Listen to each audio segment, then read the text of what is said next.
Hello students, let's we today start with good morning students. So let's we today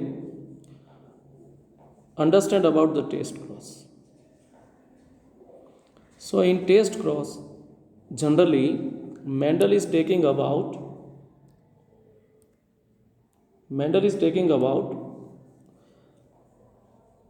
one recessive character and one is a nothing but the heterozygous character. For example, let's we see the WW met with the W capital and W small. तो W तो उनको क्या मिला? While we take the cross between the dominant character, F1 with we take the parents, which is nothing but that considering as their recessive character. Then what will be find?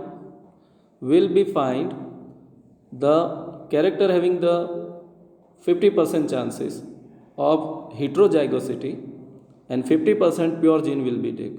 मतलब कि 50% जो क्या मिलेगा, सारे प्लांट्स कैसे मिलेंगे, small मिले मतलब लॉन्ग मिलेंगे लेकिन हेट्रोजाइगोटिकली मिलेंगे, और जो शॉर्ट प्लांट्स मिलेंगे वो होमोजाइगस मिलेंगे, मतलब कि सिमिलर टाइप ऑफ गैमेट्स वाले, सिमिलर जेनेटिक स्ट्रक्चर्स वाले.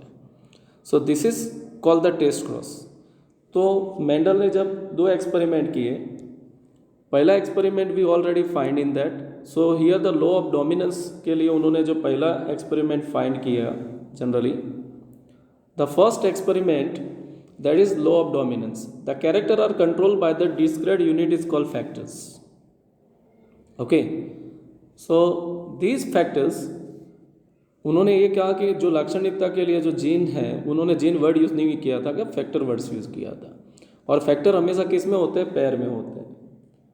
The second one is and third one is in dissimilar pair. कि फॉर एग्जाम्पल एक स्मॉल प्लांट और एक लॉन्ग प्लांट का जो जीन है, जो उसमें whatever the express that is called dominant, and whatever is in presence of dominant factor और character it to be suppressed और not expressed, that is called recessive. तो इसको law of dominance कहते हैं. Now another is called the law of segregation और law of we can say इसको कहेंगे law of purity भी कहा जाएगा. कि कुछ भी हो, कि इसमें उन्होंने क्या किया कि F1 के जो भी मिले, फॉर एग्जांपल लॉन्ग प्लांट है तो T कैपिटल T स्मॉल है. ओके, जो भी F1 उनको मिले, whatever the F1 is there, तो whatever the F1 is there, कि जो भी F1 था, if you see the F1 if we find the F1 मतलब कि T capital and T small, इसका उन्होंने जो भी किया तो टेस्ट क्रॉस किसके बीच में किया, T स्मॉल T स्मॉल. तो F1 के साथ उन्होंने पेरेंट्स लिया P. अब इसको हम देखा जाए तो F2 क्या मिला, F2 में 50% T कैपिटल T स्मॉल वाले लॉन्ग प्लांट मिले, and the further we can say बाकी सारे कौन से प्लांट मिले, टी स्मॉल वाले मिले. मतलब 50% जो प्लांट थे वो हेट्रोजाइगस थे and 50% plants are homozygous. But उसका मतलब ये है कि गैमेट में जो भी जाएगा, कभी भी पेयर में गैमेट्स में फैक्टर्स नहीं जाते हैं, कोई भी एक जाएगा. Okay, so this is called the law of segregation. The produce two type of gametes each having the allele with the equal portion proportion. For example heterozygous होगा तो आधे में T कैपिटल जाएगा और आधे में T स्मॉल जाएगा. So this is called the law of segregation. तो ये दो लॉ मेंडल ने दिए थे. Now let's we talk about, हम मेंडल को थोड़ा और स्टडी करना चाहेंगे. जब मेंडल को और स्टडी हम करना चाहेंगे तो कि भाई मेंडल का कहने का तात्पर्य ये था कि सारे प्लांट्स या तो सारे जो प्लांट्स हैं वो ऐसे ही करते हैं, ऐसे करते हैं मतलब ऐसा करते हैं मतलब कि they follow the same pattern, कि भाई एक डोमिनेंट होता है और एक रिसेसिव होता है। दूसरी बात है कि एक डोमिनेंट होता है और एक रिसेसिव होता है। दूसरा ये है कि डोमिनेंट एंड रिसेसिव और पेयर में होता है, कि भाई factors are always been in a pair. तो ये कहना था ग्रेगर जॉन मेंडल का, but this is not true for all the cases. For example in incomplete dominance, let's we talk about in incomplete dominance, where ऐसा है कि जो यहाँ पर हम ले रहे हैं, this is nothing but the plant we are taking here is a snapdragon plant. तो स्नैपड्रैगन में जनरली क्या होता है, in snapdragon if we talk about that, कि स्नैपड्रैगन में दो तरह के फ्लावर वाले प्लांट्स होते हैं। One is red flower plant that is dominant over a white flower. Okay, इसके दिनों में क्रॉस किया तो F1 जनरेशन जो आई वो सारे पिंक थे। Pink, you just imagine, means if you talk about pink that means is the combination of red and white. No one plant can be no one shows this dominant character. For example red भी नहीं आया, white भी नहीं आया, तो इसको क्या कहेंगे, this is called incomplete dominance. This is called incomplete dominance, मतलब कि किसी का डोमिनेंस नहीं हुआ। And if Mendel is taking the F2 generation, then you will be find in F2 generation you will be find, see F2 generation में भी उसको क्या मिला, what they are getting in F2 generation also they are getting the result which are we are seen here, that is red is 1, pink is 2 and white is 1। तो यहाँ पे भी कोई डोमिनेंस नहीं हुआ, इसको हम क्या कहेंगे, this is called incomplete dominance. तो सारे केसेस में एक डोमिनेंट और एक रिसेसिव होता है, ऐसा होता नहीं है।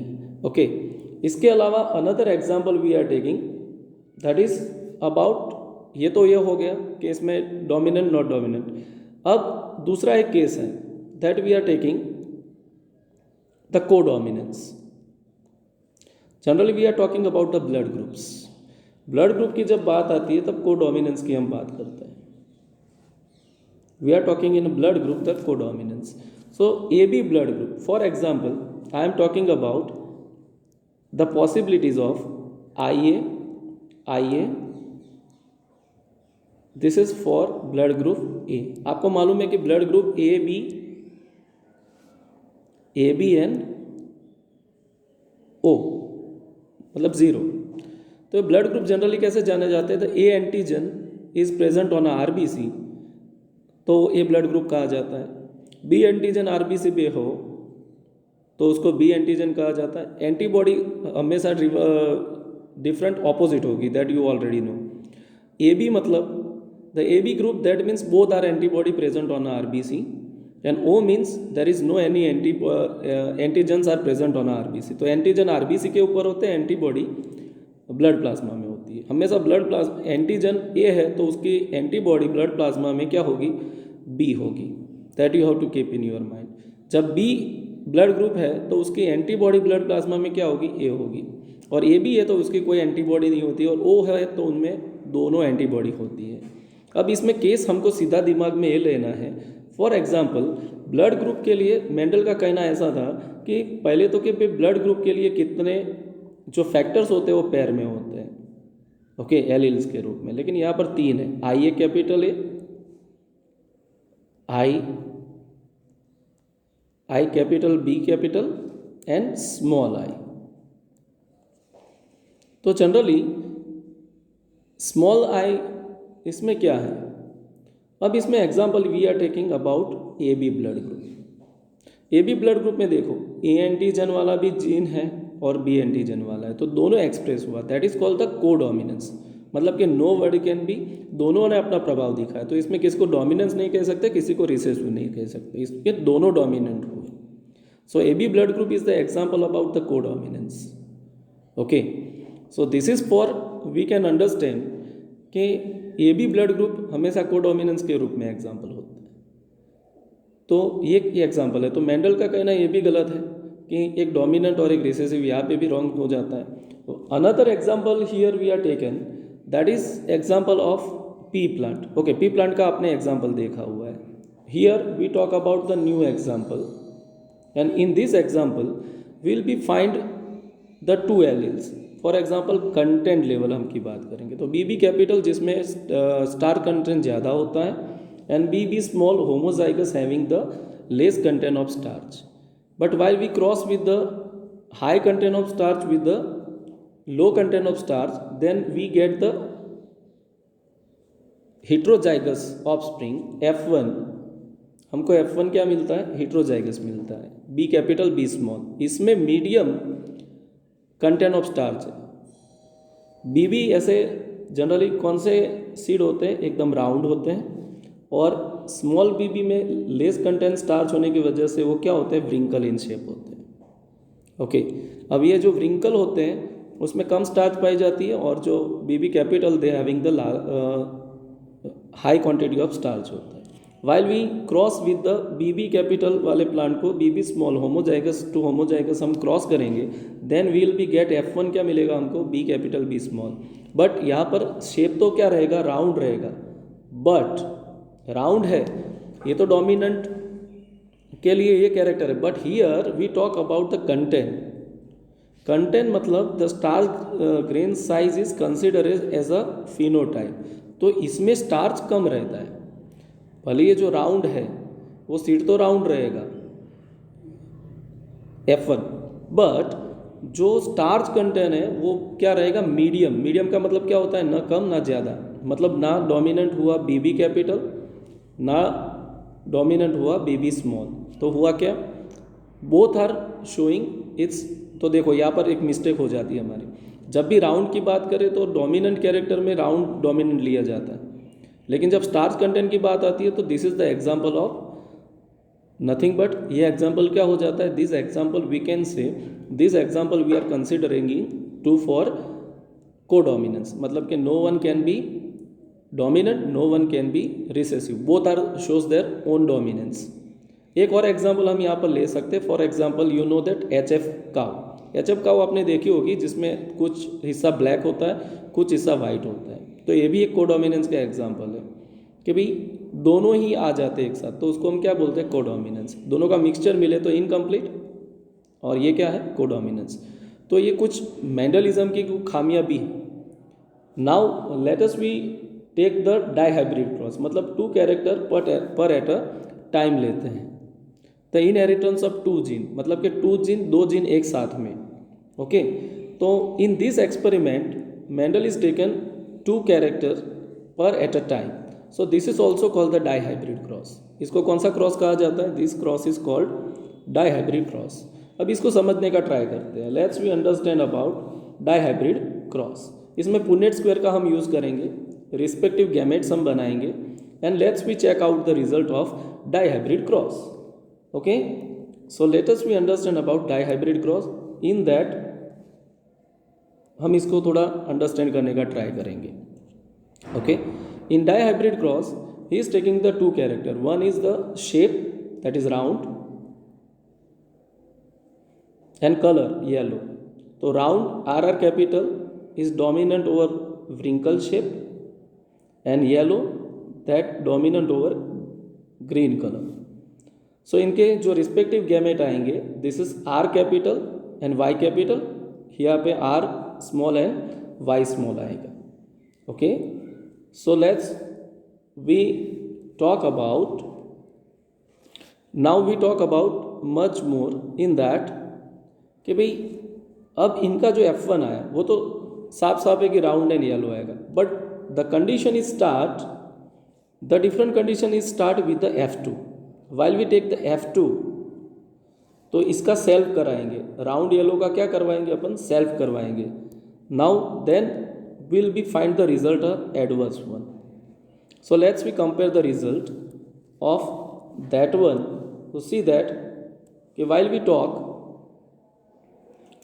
अबाउट दैट वन, तो कि भाई रेशियो क्या मिलेगा? रेशियो मिल रहा है 9, 9 क्या मिल रहे राउंड एंड येलो, 3 क्या मिल रहे राउंड एंड ग्रीन मिल रहे, 3 क्या मिल रहे राउंड व्रिंकल एंड येलो मिल रहा है, एंड 1 मिल रहा है व्रिंकल एंड ग्रीन। तो रेशियो 9:3:3 आया। जनरली ये रेशियो क्या होना चाहिए था 16 में से? जनरली ये रेशियो होना चाहिए था कि 75% हम जैसे कहते हैं वो डोमिनेंट कैरेक्टर होने चाहिए थे, एंड 25% क्या होना चाहिए था? रिसेसिव कैरेक्टर होना चाहिए था। लेकिन यहाँ पर डोमिनेंट तो 9 है, रिसेसिव 1 है, बट 3 क्या आए? मिक्स्ड आया। ऐसा क्यों हुआ? बिकॉज दैट इज कॉल्ड कि मेंडल ने उसको क्या कहा? Mendel is telling about that कि भाई in while we are talking about the two genes, तो two genes are express separately, that is called the law of independent assessment कहा जाता है। इसमें इसका फिनिटिपिक रेशियो निकालेंगे तो क्या मिलेगा?